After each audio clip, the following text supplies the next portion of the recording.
জট Kesari 2, good bad আগলি, Lucifer 2 এর মতো সিনেমাগুলি এপ্রিল মাসকে সিনেমা প্রেমিকদের জন্য বিশেষ করে তুলেছে। এখন মে মাসটি সিনেমা প্রেমিকদের জন্য বিশেষ হতে চলেছে, কারণ মে মাসে আমরা বক্স অফিসে সিনেমার এক বিরাট সংঘর্ষ দেখতে পাবো।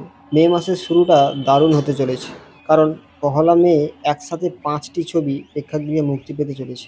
যদি আপনি বলিউড এবং দক্ষিণের সিনেমা দেখতে পছন্দ করেন, তাহলে পহেলা মে আপনার জন্য একটি বিশেষ দিন হতে চলেছে। এই 5টি ছবির মধ্যে প্রথম হলো দ্য ভূতনি।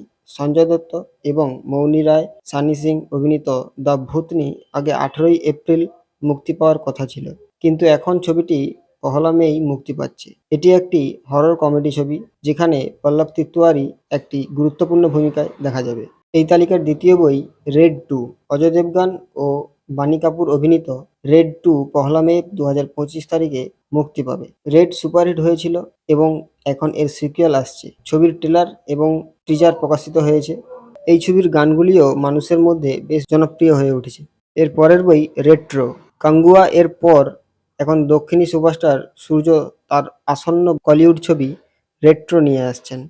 এই ছবিও পহেলা মে মুক্তি পাবে। এই ছবি পরিচালনা করেছেন সুব্বারাজ। এর পরের ছবি ট্যুরিস্ট ফ্যামিলি। তামিল ছবি ট্যুরিস্ট ফ্যামিলি পহেলা মে মুক্তি পেতে চলেছে। এই ছবিতে অভিনয় করেছেন শশী কুমার, সিমরান, মিঠুন জয়শঙ্কর এবং শিশুশিল্পী কমলেশ। ট্যুরিস্ট ফ্যামিলিতে শ্রীলঙ্কার শরণার্থীদের দুর্দশার গল্পটি কমেডির মাধ্যমে বলা হয়েছে। এবং 5 নম্বর সিনেমাটি অভ্যন্তরা কুট্টাবলি। এই ছবি অভ্যন্তরা কুট্টাবলি নামে একটি মালায়ালাম ছবি।